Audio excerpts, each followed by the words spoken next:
오늘의 제목은 정결한 봉사자의 섬길 때와 내려놓을 때입니다. 레위인들의 역할과 복무기간이 나와 있어요. 하나님께서 이스라엘을 애굽에서 구원하실 때 애굽의 모든 처음 난 것은 사람이든 짐승이든 다 치셨습니다.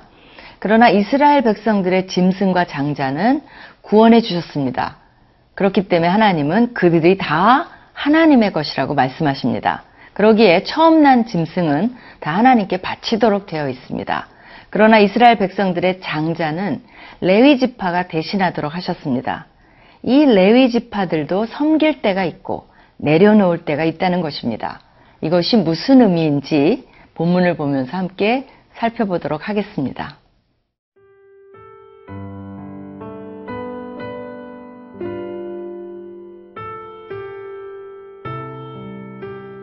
민수기 8장 14절에서 26절 말씀입니다. 너는 이같이 이스라엘 자손 중에서 레위인을 구별하라. 그리하면 그들이 내게 속할 것이라. 네가 그들을 정결하게 하여 요제로 드린 후에 그들이 회막에 들어가서 봉사할 것이니라. 그들은 이스라엘 자손 중에서 내게 온전히 드림받은 자라. 이스라엘 자손 중 모든 초태생, 곧 모든 처음 태어난 자 대신 내가 그들을 취하였나니, 이스라엘 자손 중에 처음 태어난 것은 사람이든지 짐승이든지 다 내게 속하였음은 내가 애굽 땅에서 모든 처음 태어난 자를 치던 날에 그들을 내게 구별하였음이라. 이러므로 내가 이스라엘 자손 중 모든 처음 태어난 자 대신 레위인을 취하였느니라. 내가 이스라엘 자손 중에서 레위인을 취하여 그들을 아론과 그의 아들들에게 주어 그들로 회막에서 이스라엘 자손을 대신하여 봉사하게 하며 또 이스라엘 자손을 위하여 속죄하게 하였나니, 이는 이스라엘 자손이 성소에 가까이 할 때에 그들 중에 재앙이 없게 하려 하였음이니라. 모세와 아론과 이스라엘 자손의 온 회중이 여호와께서 레위인에 대하여 모세에게 명령하신 것을 다 따라 레위인에게 행하였으되 곧 이스라엘 자손이 그와 같이 그들에게 행하였더라. 레위인이 이에 죄에서 스스로 깨끗하게 하고 그들의 옷을 빨매 아론이 그들을 여호와 앞에 요제로 드리고 그가 또 그들을 위하여 속죄하여 정결하게 한 후에 레위인이 회막에 들어가서 아론과 그의 아들들 앞에서 봉사하니라.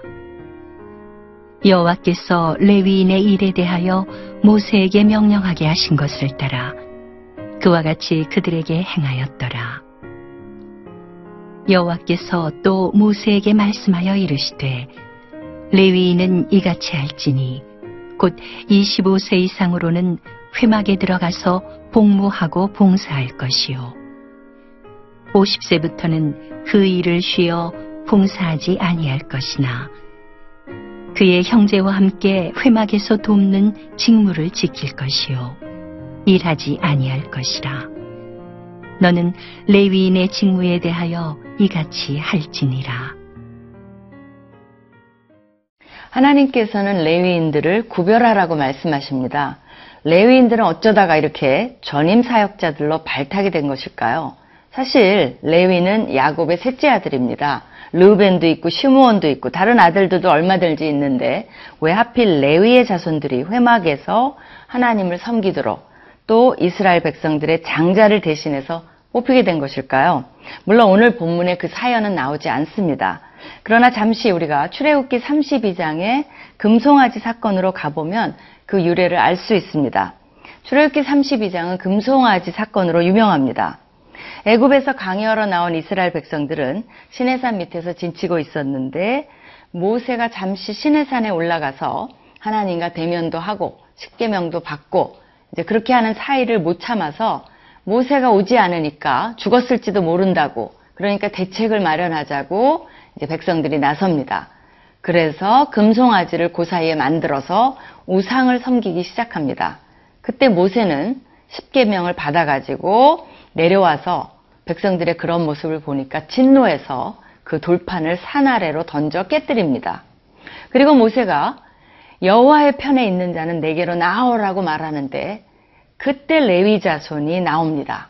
그리고 여호와의 정의의 칼이 돼서 백성들 3,000명가량을 죽입니다. 우리 기준으로 보면 너무나 끔찍한 사건이죠. 그러나 그들이 그렇게 하지 않았다면 더 많은 백성들이 아마 죽어나갔을 것입니다. 그러니까 어떻게 보면 하나님의 분노를 가라앉히는 이제 그런 역할을 레위인들이 해준 거죠.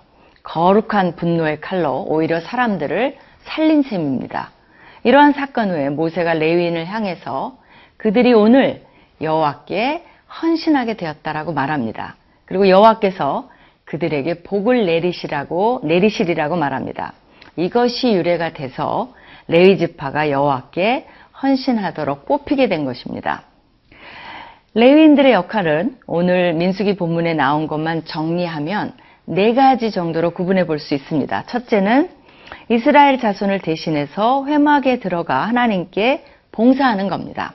두 번째는 이스라엘 자손을 위하여 속죄하게 하는 역할을 합니다. 세 번째는 이스라엘 백성들이 함부로 회막에 접근하면 죽게 되는데 그것을 막는 역할도 레위인이 해야 됩니다. 네 번째는 제사장을 돕는 역할을 하는 것도 레위인의 임무입니다. 이처럼 레위인은 그들을 향한 부르심과 목적이 뚜렷합니다. 그래서 그들을 구별했다고 말합니다. 오늘날 사실 이런 역할이 우리에게도 적용이 될까요? 하나님께서는 우리도 예수 그리스도의 제자로 구별하여 부르셨습니다. 그들의 일과 그런 의미에서 우리의 일을 연결해 볼 수 있습니다. 레위인이 하나님과 백성 사이에서 일을 했다면 우리도 하나님과 믿지 않는 사람들 사이에서 해야 할 일이 주어진 겁니다. 믿지 않는 자들이 죄 때문에 멸망당하지 않고 재앙을 당하지 않도록 돕는 일이 바로 우리의 의무입니다. 그렇게 하는 유일한 방법은 그들을 주님께로 인도하는 길뿐이 없습니다. 본문에 보면 레위 지파들이 하나님의 명령에 따라 그대로 행했다는 말이 2번이나 나옵니다. 하나님 말씀대로 잘 순종했다는 것입니다.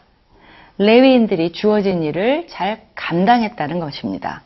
그렇다면 우리도 우리에게 주어진 일을 잘 감당하고 있는지를 자문해 봐야 됩니다.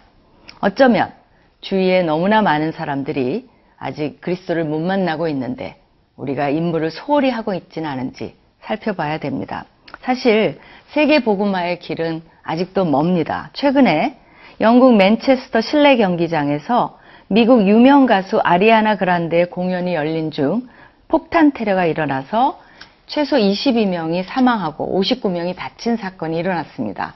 이슬람 극단주의 무장 세력 이슬람 국가인 IS가 자신들이 배우라고 밝혔습니다. 죽은 사람들 중에는 8세 소녀도 있었고 중상을 입은 자들에게는 그 공연을 보러 온 많은 청소년들이 있어서 정말 더욱 가슴 아프고 잔악한 사건이 되었습니다. 영국에서는 회교도에 대한 분노가 일어나서 그들을 대응하자고 하지만 또 한편 회교도 잘못이 아니라 테러리스트 잘못이 아니냐. 우리도 어떤 민족이나 종교를 증오하게 되면 테러범들과 무엇이 다르겠느냐라는 각성도 일어나고 있다고 합니다. 회교도들에 대한 전도, 테러범들도 우리의 전도의 대상이라고 생각한다면 갈 길이 먼 것입니다. 또한 앞으로 북한에 대한 복음의 빛이 있습니다. 이런 현실 속에서 오늘도 우리는 좋은 레위인으로 준비되어서 주위의 사람들을 주님께 인도하고 또 하나님께서 기회를 주신다면 어려운 사람들에게도 전도하는 우리 모두가 되기를 소원해 봅니다.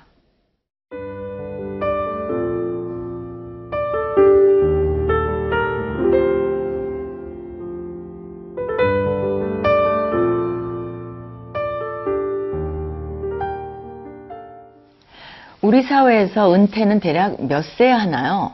60세, 65세, 때론 70세, 어떤 경우는 55세 등 다양합니다. 흥미롭게도 오늘 본문에서는요, 레위인들의 직무 기한과 은퇴 시기를 언급합니다. 레위인들은 25세부터 50세까지 일합니다. 25세부터는 일을 정식으로 배우고요. 사실은 30세에 일을 시작하고 50세에 은퇴합니다. 20년 정도를 일합니다. 그런데 흥미로운 것은 26절에 은퇴한 후에 그의 형제와 함께 회막에서 돕는 직무를 지킬 것이요 라고 언급한 부분입니다. 이 부분을 저는 잠시 묵상해 보기를 원합니다. 은퇴한 후에 물론 해오던 일은 하지 않습니다.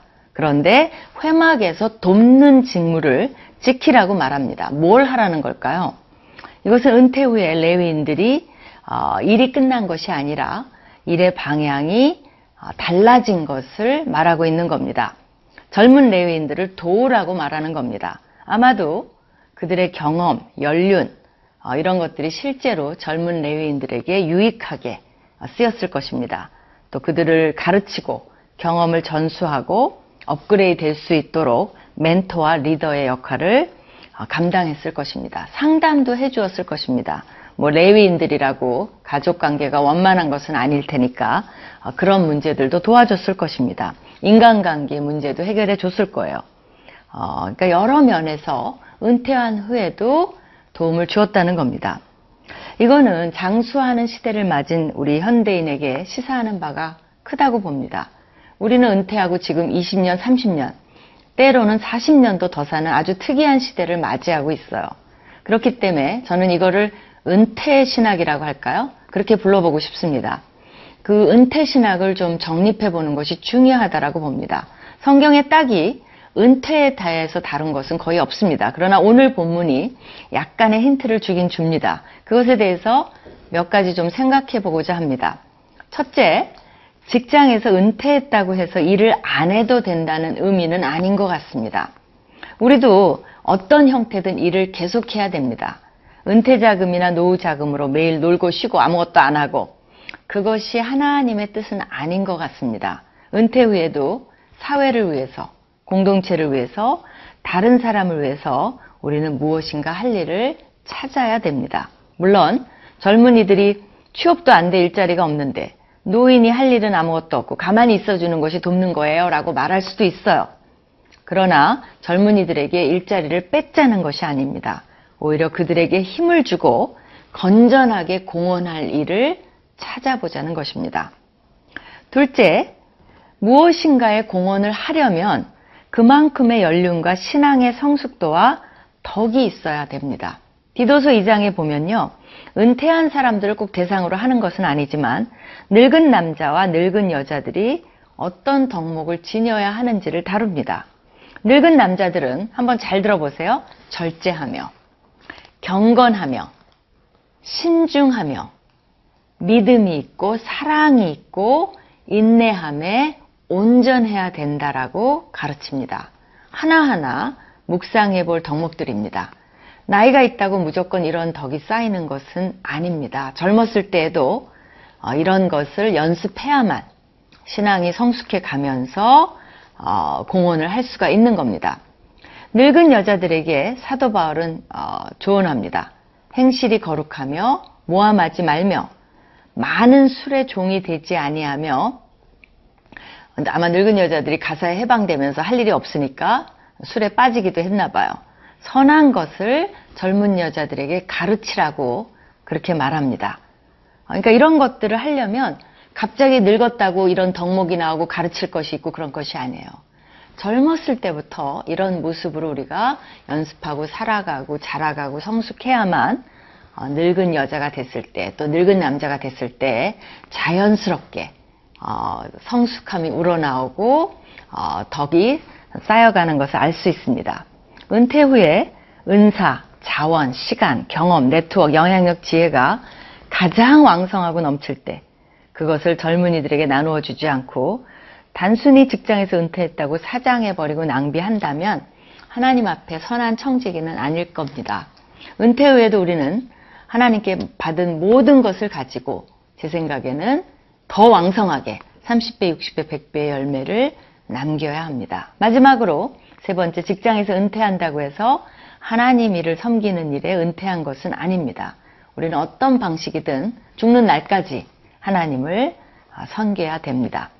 은퇴 신학이 우리에게 분명하다면 연륜이 쌓여갈수록, 나이가 들수록 인생이 더 기대되지 않을까요?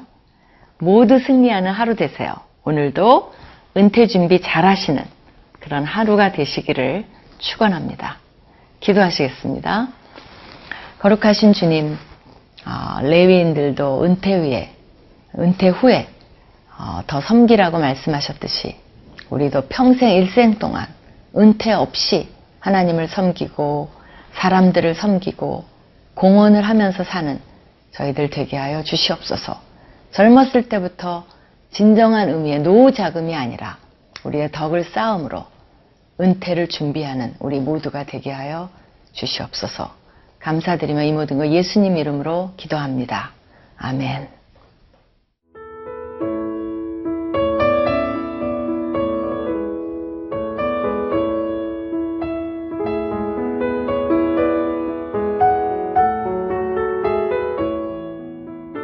이 프로그램은 시청자 여러분의 소중한 후원으로 제작됩니다.